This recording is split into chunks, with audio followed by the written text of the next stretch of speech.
삼정을 바로잡아라. 삼남을 중심으로 한 전국의 농민과 하층민들의 요구를 정리하면 다음과 같다. 첫째, 삼정에 따른 폐단을 낱낱이 들어 시정을 요구했다.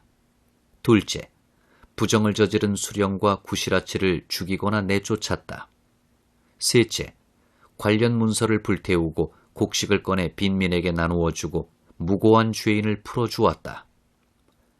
조정에서는 군사를 보내 토벌할 힘이 없어서 관리에 따라 안핵사나 선무사를 보내 조사하거나 선무하면서 바로잡으려는 척했다. 그러다가 기세가 잠잠해지면 포조를 풀어 주모자급은 효수해 조리를 돌리고 종모자급은 호되게 매를 때려 유배를 보냈다. 진주에서는 유계춘 등 10여 명, 익산에서는 주모자 10여 명이 처형되었는데 전국에서 효수된 자는 100여 명이 넘는 것으로 보인다. 눈치를 살피면서 숨어 지내던 원님과 구실아치들은 다시 물 만난 고깃대처럼 몰려들어 백성들을 물어뜯었다. 한편 박규수 같은 벼슬아치는 실정이 심각하다는 사실을 조정에 알려 이를 바로잡지 않으면 더욱 큰 탈이 날 것이라고 지적했다. 제야의 유생들도 상소를 올려 그 폐단을 지적하며 시정책을 건의했다. 결국 조정에서는 임시기구를 두어 바로잡으려는 뜻을 보였다. 철종은 봉기 지역에 내탕금 5만 냥을 보내 구휼하라고 지시하면서 백성들의 고통을 덜어주는 일을 서두르라고 엄하게 분부했다. 안동 김씨들도 어쩔 수 없이 삼정 이정청 설치에 동의했다. 하지만 삼정을 바로잡는 일은 질질 끌면서 별다른 대책을 내놓지 않았고 부분적으로 발표된 개혁 방안도 추수기에 이르러서는 지키지 않았다. 지사 강위는 전국을 돌아다니며 농촌의 실정을 살폈다. 그는 무주에 살다 경문을 지어달라는 봉기군들의 부탁을 거절한 탓에 집이 불에 탔다. 강위는 서울로 올라오는 길에 조정에서 삼정 이정청을 설치하고 그 의견을 널리 구한다는 소문을 들었다.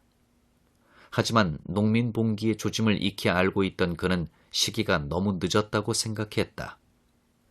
강위는 서울에 와서 며칠 머뭇거렸지만 무료했다. 그는 입을 다물고 숙맥처럼 지낼 수밖에 없다고 생각했다. 당시 조정에서나 제야에서 떠드는 삼정이 어떻고 난민이 어떻고 벼슬아치가 어떻고 하는 의논들이 도통 못마땅해서였다. 백성의 실정, 농민의 참상과는 동떨어진 공허한 소리로만 들렸다. 강위는 친구 정곤조가 의견을 부탁하자 코웃음만 치고 대꾸하지 않았다. 정곤조는 화를 벌컥 내고 그를 자기 집 후원 다락으로 데려갔다. 그러고는 삼정책을 짓지 않고서는 나갈 수 없다며 으름장을 놓았다. 강위는 갇혀 있으면서 밤낮으로 국가를 구제할 근본적인 방책에 골몰했지만 영 마음에 들지 않았다. 내용을 종이에 쓰고 버리기를 반복하며 1개월 동안 겨우 완성했는데 무려 3만여 자에 달하는 장문이었다. 내용은 다음과 같다. 첫째, 국가의 현실을 위기 상황으로 보고 오늘날 군정과 농정이 문드러져 위아래가 모두 곤궁하다. 백성은 아침 저녁 끼니를 이을 수가 없고 나라에는 일련의 저축이 없어 갑작스러운 흉년이나 전쟁이 일어나면 무엇으로 막겠는가라고 지적하며 그 원인을 국가와 벼슬아치들의 부정에 두었다. 부정의 원인은 크게 제도적 측면에서 법의 폐단과 토지 겸병을 들었다. 법의 폐단은 여러 가지이지만 무엇보다 귀천을 나누는 것이었다. 양반은 군역을 지지 않고 전세에도 온갖 특권을 누렸다. 그들에게 모두 공평하게 조세를 매기고 군역의 의무를 지게 해야 한다는 것이었다. 또 토지 겸병을 제한하지 않아 부의 편중은 물론 국가 재정에 막대한 손실을 끼치고 있는 것을 지적했다. 실제로 양반들은 이런저런 구실을 대며 군대에 가지 않았다. 게다가 군의 경비로 내는 군포도 내지 않으려 했다. 그리하여 양반이 되기 위해 신분을 속이거나 벼슬을 사거나 족보를 위조하는 일이 비일비재했다. 가난한 사람들은 먹을 것이 없어서 고향을 떠나거나 도망치거나 산적, 화적으로 전락했다. 있는 자들은 쌀 한 말 또는 닷되, 서되를 논 한마지기와 맞바꾸었다. 없는 자들은 굶어 죽을 바에야 차라리 닷되의 서되로 한마지기의 논과 바꾸는 것이 나았던 것이다. 그리하여 닷되 뱀이 서되 뱀이 따위의 이름이 생겨나기도 했다. 권력을 독점한 문벌 정치의 바로는 사뭇 왕권을 흔들며 온갖 부정을 저질렀다. 게다가 이서들이 농간을 부리고 향품들이 결탁하고 호족들이 위세를 부리고 수령들이 탐학하고 장수들이 가렴주구를 일삼아 온갖 부정이 제도를 통하거나 구조적으로 이루어지고 있었다. 실제 토지는 모두 농민의 손에서 떠나 10만석직이니 만석직이니 하는 문벌가의 관리 출신 또는 이서 출신의 지주가 전국에 횡행했다.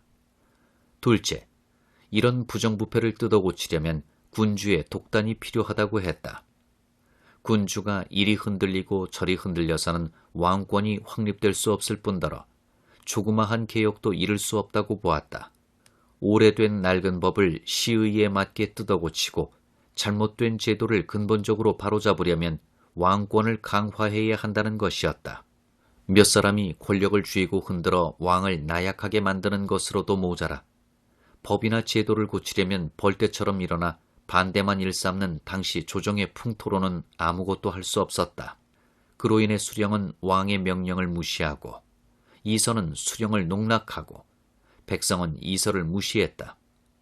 이래서는 상명하달이 되지 않고 위험이 서지 않는다고 보았다. 이런 속에서 국가 재정은 바닥날 지경에 이르렀고 군량민은 턱없이 부족했으며 농민들은 끼니를 이을 수 없는 현실에 처해 있다고 했다. 살 터전을 잃은 농민들이 유민으로 전락해 도시로 밀려와 떠돌이 생활을 한다고도 지적했다. 그리하여 도성의 북한산 주변에는 팔도의 목소리들이 뒤섞여 있다고도 했다. 이런 현실에서 삼남 농민 봉기가 일어나자 여기에 참여한 부류를 다음과 같이 분석했다.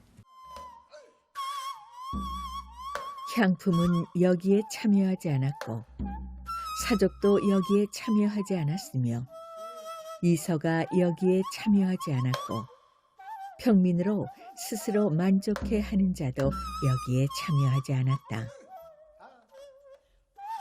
여기에 참여한 자는 모두 유민, 부객, 행상, 머슴이요 한둘의 역정무리가 있어 성세에 다시 바랄 것이 없는 자들이 그 틈에 끼어 백성의 분을 타서 앞장서기를 원하여 한번 그 흉중에 쌓인 원한을 풀어보려고 했다.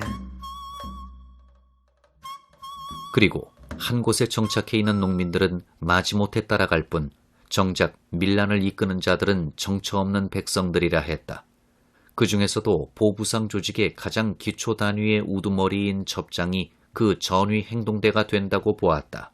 바로 접장과 유민을 봉기의 주도 세력으로 보았던 것이다.